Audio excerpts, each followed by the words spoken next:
এই ক্ষেত্রে মোহাম্মদ আসিফ তাকে আনছেন হাবাস।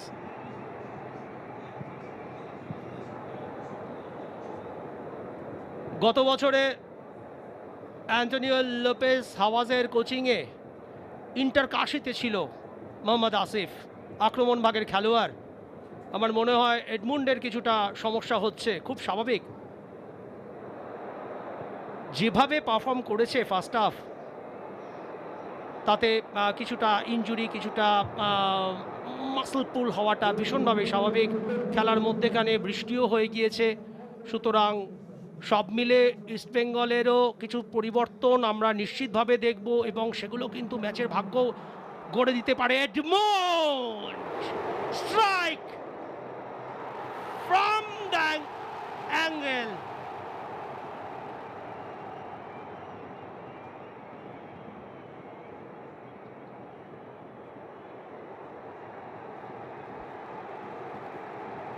অনবদ্য আজকে এডমন্ড লালরেন্ডেকা, যেভাবে ফলস 9 হিসেবে হ্যাটট্রিক, তারপরে প্রতিটা মুহূর্তে ব্যস্ত রেখেছিল এবং এখনো পর্যন্ত আজকের দিনের নায়ক এডমন্ড।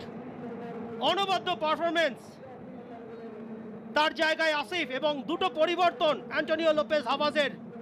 আজকের ম্যাচের নায়ক এখনো পর্যন্ত এডমন্ড, হ্যাটট্রিককারী, তার বেরিয়ে যাওয়া এবং ড্যানি র্যামিরেজের বেরিয়ে যাওয়া, তার সঙ্গে জেসিন টিকে এবং মোহাম্মদ আসিফ। অর্থাৎ ভারতীয় খেলোয়াড়ের ওপরে নির্ভর করা। মনে রাখতে হবে ইস্টবেঙ্গলের রিজার্ভ বেঞ্চে ক্রিস্টোফার ইকোনমিডিস বলে যে অস্ট্রেলিয়ান প্লেয়ারটি কিন্তু রয়েছে, তা সত্ত্বেও অ্যান্টনিও লোপেজ হাভাস, মোহাম্মদ আসিফ এবং জেসিন টিকের মতো ইয়াং ব্লাডের ওপরে নির্ভর করেছেন। একেবারেই ওয়েল সেড। এক্ষেত্রে মনবীর সিং, মিগুয়েল ফেরেরা, তার পায়ে বল গেলে ইস্ট বেঙ্গল ফ্যান্সদের বুইং শোনা যাচ্ছে। এক্ষেত্রে ফাউল, মোহাম্মদ আসিফের ফাউল। জেসিন টিকে সাবস্টিটিউশন তুমি আগেই প্রেডিক্ট করছিলে, হাফ টাইম ব্রেকেই বলছিলে তাকে হয়তো আনবেই হাবাস। জেসিন এবছর অনেক গেম টাইম পাবে আগামী দিনেও, নজর কেড়েছে অ্যান্টনিও লোপেজ হাভাজের। আর অলরেডি নিজেকে বেশ কিছুটা প্রমাণও করেছে। সেমিফাইনাল ম্যাচে যেভাবে দিল্লির এগেনস্টে তার মুভমেন্ট ছিল, একটা স্ট্রাইক পোস্টে লেগেছে, মিগভেলের ফ্রি কিক, আরও একবার বল যেন আজকে ডিফেন্সিভ জোনে আনোয়ারকে তাড়া করছে। আমি এটা দুভাবে ব্যাখ্যা করতে পারি। আনোয়ারের পজিশনিং, সেটা নিয়ে তো কোনো সন্দেহের অবকাশ নেই, তবে কিছুটা সার্কাস্টিক ওয়েতে বলতে পারি যে বল যেন আনোয়ারকে ফলো করেছে অনবদ্য। বল ম্যাগনেট যেন। অ্যাবসলিউটলি। আসিফের টাচ, জেসিন টিকে ভার্সেস বিশাল ক্যাথ। সময়কে একটু বেশি নিয়ে নিল জেসিন টিকে। একেবারেই তাই, লাস্ট স্ট্রোক সেটার দরকার ছিল না। ডান পায়ের ইনসুইং, সেকেন্ড পোস্ট, অনবদ্য 1-2 এবং দুজন সাবস্টিটিউট প্লেয়ারের এইখানে একটা চেষ্টা করতে পারতো। সেকেন্ড এইখানেই যদি স্ট্রোকটা দিয়ে একটা লিফট করিয়ে সেকেন্ড পোস্টে যদি দিতে পারতো, তাহলে রাখতে পারতো, তাহলে হয়তো পঞ্চম গোলটা ইস্টবেঙ্গলের এসে যেতে পারতো। দীপক টাংরি, বিশাল ক্যাথ আন্ডার প্রেশার, তাড়াহুড়ো করছে মোহনবাগান কিন্তু এগোতেই পারছে না আক্রমণ ভাগে। ইস্ট বেঙ্গল প্রেস করছে অপোনেন্ট হাফেই। হতাশার বহিঃপ্রকাশ দেখা যাচ্ছে। খুবই স্বাভাবিক, ম্যাচের রেজাল্ট মোহনবাগান দলের প্রত্যেকটা খেলোয়াড়কে হতাশ করবে। যতবার তারা বল হারাবে, নিজেদের ডিফেন্সে এসে ডিফেন্স করতে হবে, ততবার তারা হতাশ হবে। আর একটা প্লেয়ারের কথা আরও একবার বলবো, হার্দিক ভট, মানসিকতা, টাফ মাইন্ডেড, সেটা দেখে বোঝা যাচ্ছে এবং তার সঙ্গে সঙ্গে ফুটবলিং সেন্স, সেটাও কিন্তু যথেষ্ট কৃতিত্ব দাবি করে। আরও একটা সাবস্টিটিউশন মোহনবাগানের পক্ষে, ছাংতের ইনক্লুশন মনবীর সিংয়ের জায়গায়। ইন্টারেস্টিং, এটা হওয়ারই ছিল, কারণ যতগুলো হাতে তাস রয়েছে প্যানোসের, সবকটাকে ব্যবহার করা। তবে মনবীরের জায়গায় এইটা একটা অবশ্যই আমাদের কাছে প্রশ্নচিহ্ন, কারণ মোহনবাগান আক্রমণের যা যা ছিল সেটা লিস্টন আর মনবীর কেন্দ্রিক। কিন্তু একমত তোমার সাথে, তাই জিজ্ঞেস করতে চাইছিলাম যে আমি তো ভেবেছিলাম ম্যাকল্যারেন হয়তো সেকেন্ড হাফের Absolutely. শুরুতে সাবস্টিটিউটেড হবে। অ্যাবসলিউটলি এটা এটা হলে বরঞ্চ আরও বেটার হতো, কারণ মনবীর, ছাংতে, লিস্টন এই সময় একজন স্ট্রাইকারকে যে কিনা ফর্মে নেই বা আনফিট তাকে রাখতেই হবে, সে বিদেশি হোক আর স্বদেশি হোক, এটার আমার মনে হয় না কোনো রকম প্রয়োজনীয়তা ছিল। মনবীরকে সেন্ট্রালি রাখতে পারতো, ছাংতে ডান দিক, লিস্টন বাঁ দিক, পেছন থেকে সাহাল, তার সঙ্গে সঙ্গে মিগুয়েলের যোগদান, সব মিলে অনেক বেশি গোলের সুযোগ হয়তো তৈরি করার মতো পরিস্থিতি তৈরি করতে পারত। বাট ইস্টবেঙ্গল যেভাবে ডিফেন্ডিং করছে, ডিফেন্ডিং ইন নাম্বারস এবং পারপাসফুল, এবং এখনো পর্যন্ত শেপ মেনটেন করতে সমর্থ হয়েছে। এক্স্যাক্টলি যা এক্সপেক্টেড সেটাই করে দেখাচ্ছে, আর সেটাতে সাফল্য পেয়েছে ইস্টবেঙ্গল এখনো অবধি। শেষ কোয়ার্টারের দিকে খেলা গড়াচ্ছে, স্কোর লাইন যা ছিল প্রথমার্ধের শেষে সেটাই আছে। সাংথে, সন্দীপ মান্ডির গায়ে। বিপিনও কিন্তু সেকেন্ড হাফে অলমোস্ট 60% ডিফেন্সিভ করছে, একটা রাইট ফুল ব্যাকের যে রোল, অর্থাৎ রাইট উইং ব্যাক হয়ে গিয়েছে। খুব স্বাভাবিক ম্যাচের রেজাল্ট। আমি বলছিলাম যে কোনো কোচের মানসিকতা কিছুটা হবে, কারণ 4-1 ম্যাচ তো কোনো টিম যে 4-1 জিতছে সে এই ধরনের ডার্বিতে 6-1, 7-1, 8-1-এর জন্য যাবে না, সে ম্যাচটা জিততে চাইবে। এবং যে কারণেই ডিফেন্সের ওপরে যে নির্দেশ রয়েছে, অর্থাৎ ডিফেন্সিভলি একদম সলিড ওয়াটার টাইট থাকা, প্রপারলি সেই কাজটা করেছেন অ্যান্টোনিও লোপেসের হাভাসের ছেলেরা। আর গ্যালারির এই দৃশ্য, আখেরে ফুটবলের জয়লাভ, এ বিষয়ে সন্দেহ নেই। কেউ হারবে, কেউ জিতবে, এটা নিয়ে দীর্ঘদিন আলোচনা হবে। আর এই ম্যাচের রেজাল্ট যদি এটা থাকে বা যদি বাড়ে কমে সেটা যাই হোক, প্রচুর গোল হয়েছে এবং এখনো পর্যন্ত সব কজন গোল স্কোরার ভারতীয়। এটা সব থেকে বেশি ভালো খবর ভারতীয় ফুটবলের জন্য। এক্স্যাক্টলি তাই। বিভিন্ন ফ্যান ক্লাবসরা যারা দূর দূর থেকে আসছে, যে কথাটা তুমিও বলছিলে, সে ছোট হাতিতে হোক, নিজের গাড়িতে হোক, কি ট্রেনে করে, বাসে করে, এই আশায় আসে যে সেলিব্রেট করতে করতে ফিরবে। আর এটাও তারা জানে, একটা টেনশনও থাকে যে শেষে হয়তো সেটা হবেও না। তাই মারিনাসরা এই মুহূর্তে চিন্তায়, ইস্ট বেঙ্গল অনেকটাই এগিয়ে আছে।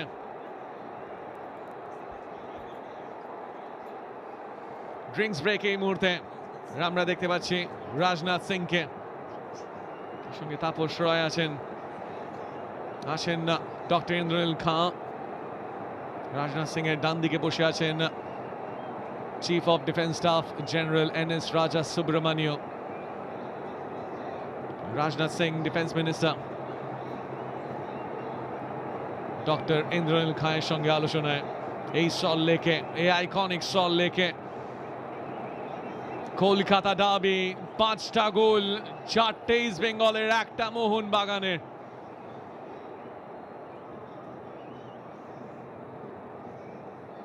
দুর্দান্ত পরিবেশ,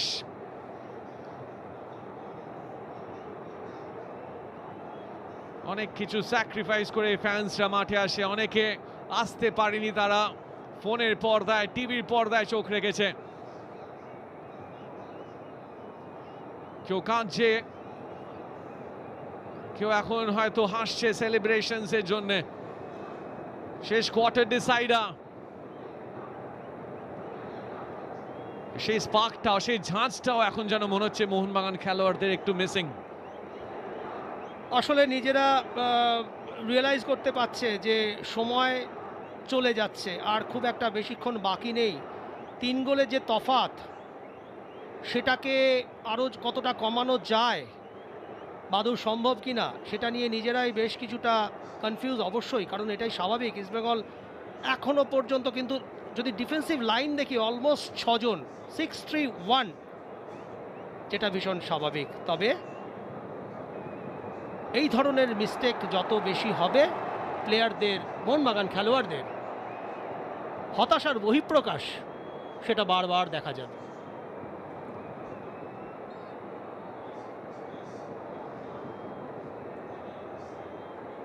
Sahal Abdul Samad. Perfect pass. McLaren. Jamie McLaren. Anwar Ali versus Mohun Bagan, একটা ব্যাটল চলছে যেন। প্রাপসু খান গেলের জন্য তার সামনে শিল্ড বলে না, সেটাই হচ্ছে আনোয়ার আলী।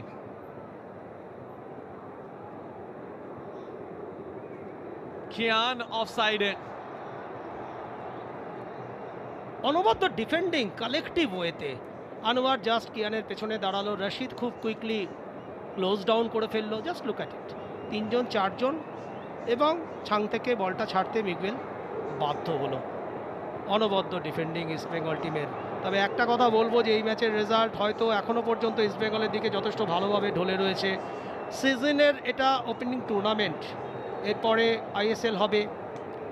ইস্টবেঙ্গল টিমের যেটা পজিটিভ পার্ট সেটা বলবো যে এই টিমটায় এই ধরনের একজন কোচের অভাব বারবার, অন্তত এটা আমার ব্যক্তিগত অভিমত। কারণ অ্যান্টোনিও লোপেজ হাভাসের যে বডি ল্যাঙ্গুয়েজ, শরীরী ভাষা, সেটা ইস্টবেঙ্গলের যে চরিত্র, ফুটবলিং ক্যারেক্টার, সেটার সঙ্গে ম্যাচ করে। এবং এই প্রসঙ্গে আমি একটা কথা বলতে চাইবো যে এএফসি কাপের ম্যাচটা যেভাবে তারা বিদেশি টিমকে হারিয়েছে, যে পরিস্থিতি তৈরি হয়েছিল, এক্সট্রা টাইমে গিয়ে অতগুলো গোল করা, not a matter of joke. সব মিলে হয়তো সময় অনেকটা বাকি রয়েছে, এখনও ম্যাচের কিছু সময় বাকি রয়েছে। তবে মোহনবাগানের থেকে সেই ঝাঁঝটা যেটা এক্সপেক্ট করছিলাম সেটা আমরা দেখতে পাইনি। এখানে একটা এরিয়াল ডুয়েল, ল্যান্ডিং যখন হয়েছে, ডান পায়ের অ্যাঙ্কেলটা কোনোভাবে হয়তো চোটগ্রস্ত হতে পারে জয় গুপ্তার বাঁ পায়ের, বা এই মুহূর্তে যেটা ঘটনা সেটা হলো মাসল ইনজুরিও, অর্থাৎ মাসল পুল হওয়ার সম্ভাবনা বেশিরভাগ প্লেয়ারের দেখা গেছে, দেখা যাবেও। তবে বারবার কৃতিত্ব দেব ইস্টবেঙ্গলের পুরো টিমের সব প্লেয়ারকে, যেভাবে তারা একেবারে ওয়েল ব্যালেন্সড ওয়েতে ফুটবলটাকে অ্যাপ্রোচ করেছে, specially this youngster Hardik Bhat. এবং আরও একটা কথা বলে দিই, যে নাম্বারটা পরে খেলছে, জার্সি নাম্বার 3, ইস্টবেঙ্গল দলের জন্য একটা বিরাট মানে রাখে এই 3 নম্বর জার্সিটা।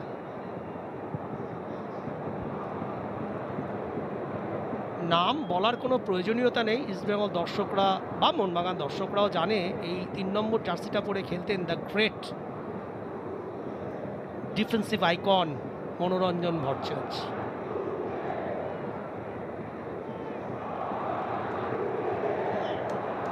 Super defending. এক্স্যাক্টলি যে কথাটা বলছিলে, হয়তো আজকে ডাবি হিরো বলা হবে এডমন্ড লালরেন্ডিকাকে তার হ্যাট্রিকের জন্য। কিন্তু একটা টিম গেম দেখলাম আজকে ইস্ট বেঙ্গলের।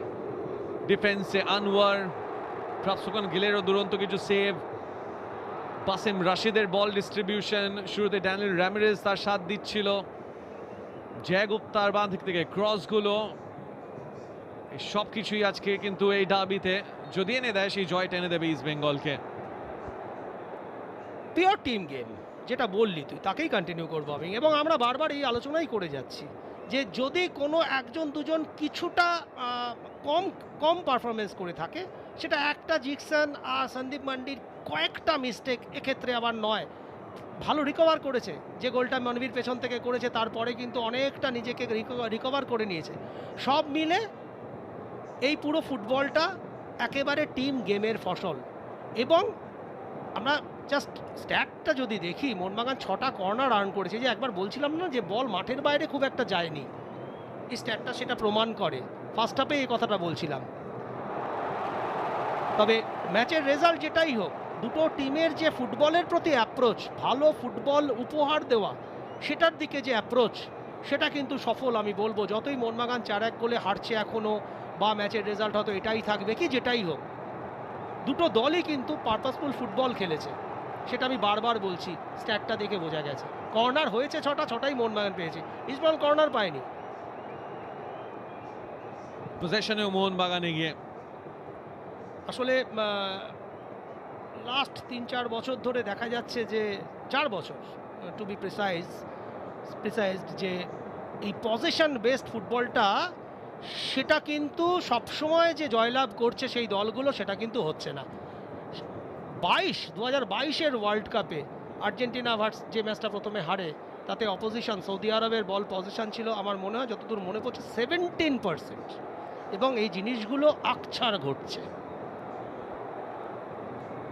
অর্থাৎ নাম্বারস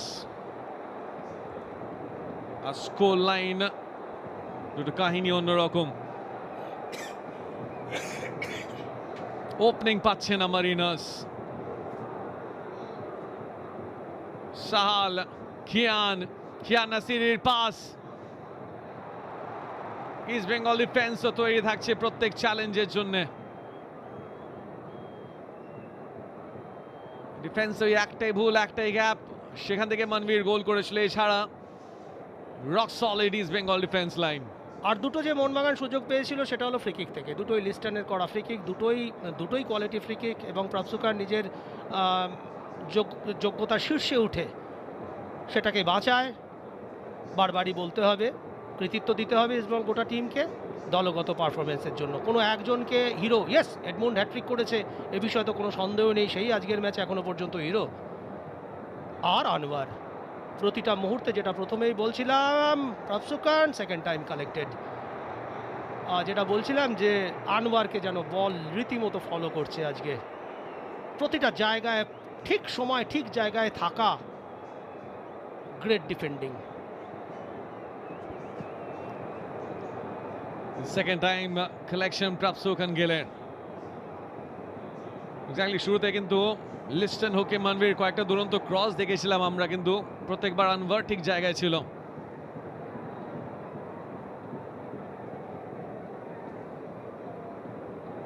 আলবার্টো রড্রিগেজ, শুভাশিস, 3টে গোলের ব্যবধান,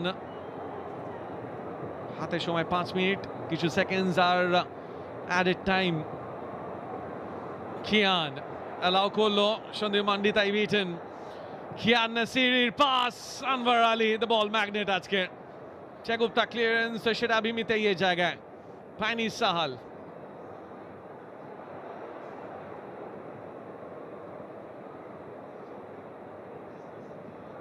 পেপিন পূর্ণ টিমমেট কে বিট করেছিল বটে।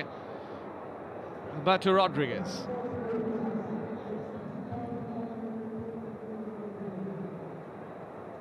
Sahal Abdul Samad, Rahul Bheke, Kiyan Nassiri, goal kick.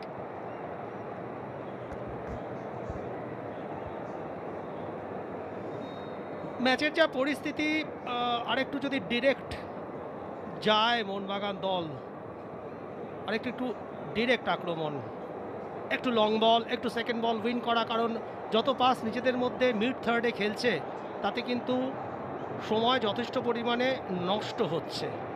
দলে অনেক আক্রমণ ভাগের খেলোয়াড় রয়েছে, আক্রমণ মনস্ক ফুটবলার রয়েছে, তাদেরকে যদি কিছুটা প্রেশার ক্রিয়েট করে তাদের মাধ্যমে এরিয়াল বলে, হয়তো প্যানোসের এটা স্টাইলই নয়, সেটা একটা সবথেকে বড় সমস্যা, সেটা নিয়ে সন্দেহ নেই। কারণ আমরা পাঞ্জাবের টিমটাকে প্যানোসের আন্ডারে একই ব্র্যান্ড অফ ফুটবল খেলতে দেখেছি, তবে এই রেজাল্টটা যদি এই থাকে, ইন দ্যাট কেস প্যানোস কিন্তু ভীষণ আন্ডার প্রেশারে হয়ে যাবে।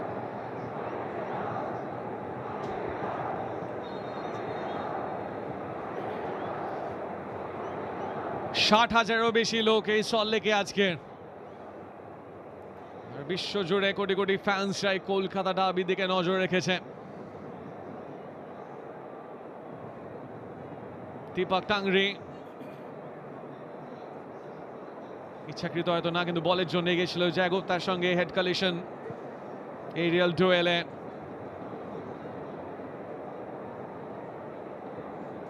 প্রথমার্ধে 5টা গোল, একটাই মোহনবাগানের, সেটা মনবীর। আর ইস্ট বেঙ্গলের জন্য বিপিন একটা, রেডমন্ড লালরিন্ডিকার হ্যাট্রিক। প্যানোস ডিম্পেরিসও হয়তো জানে চমৎকার দরকার, আর যে ফ্লাড গেটস খুলেছিল আজকে সে বিপিন সিং সাবস্টিটিউটেড, তার জায়গায় রোহিত দানু মাঠে আসছেন।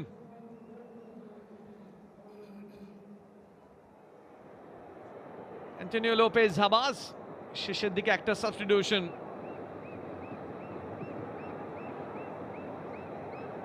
ম্যাকলারেন, খিয়ান পায়নি। জেমি ম্যাকলারেন প্রথমার্ধে তাও ঠিক জায়গায় থাকছিল, কয়েকটা সুযোগ পাচ্ছিল, দ্বিতীয়ার্ধে অতটা অ্যাকশনেও দেখা যায়নি তাকে।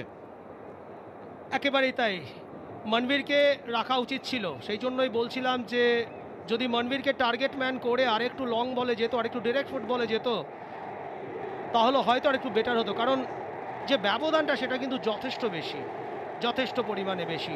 এই খালি স্কোয়ার পাস খেলে কখন ওপেনিংস ক্রিয়েট হবে, সেখান থেকে ক্রস ডেলিভার্ড হবে, আর তার সঙ্গে যেভাবে ইস্টবেঙ্গল ডিফেন্ডাররা ডাই হার্ড ডিফেন্ডিং করছে, সেখানে কিন্তু মোহনবাগানের জন্য ভীষণভাবে বিপদ। আর সুভাশিসের আরও একটু শুরু করেছিল সেকেন্ড হাফে, কিন্তু আরও একটু আক্রমণাত্মক জায়গায় যাওয়া উচিত ছিল। লিস্টন সেকেন্ড হাফে টোটালি অফ কালার, লিস্টনকে আমরা খুঁজেই পাইনি।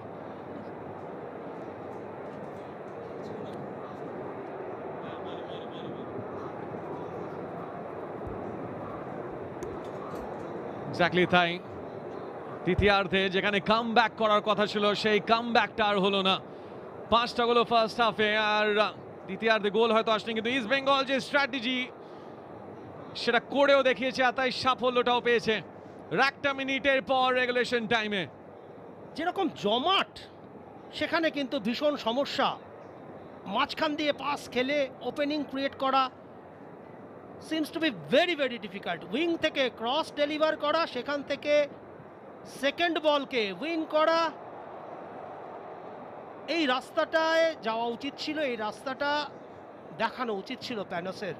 মোহনবাগান টিমে অনেক সিনিয়র প্লেয়ার রয়েছে, ম্যাচ টু ম্যাচ ম্যাচের পরিস্থিতি অনুযায়ী নিজেদের ফুটবল ফিলোসফিকে কিছুটা হলেও, ফুটবল স্টাইলকে কিছুটা হলেও পরিবর্তন করতে হবে।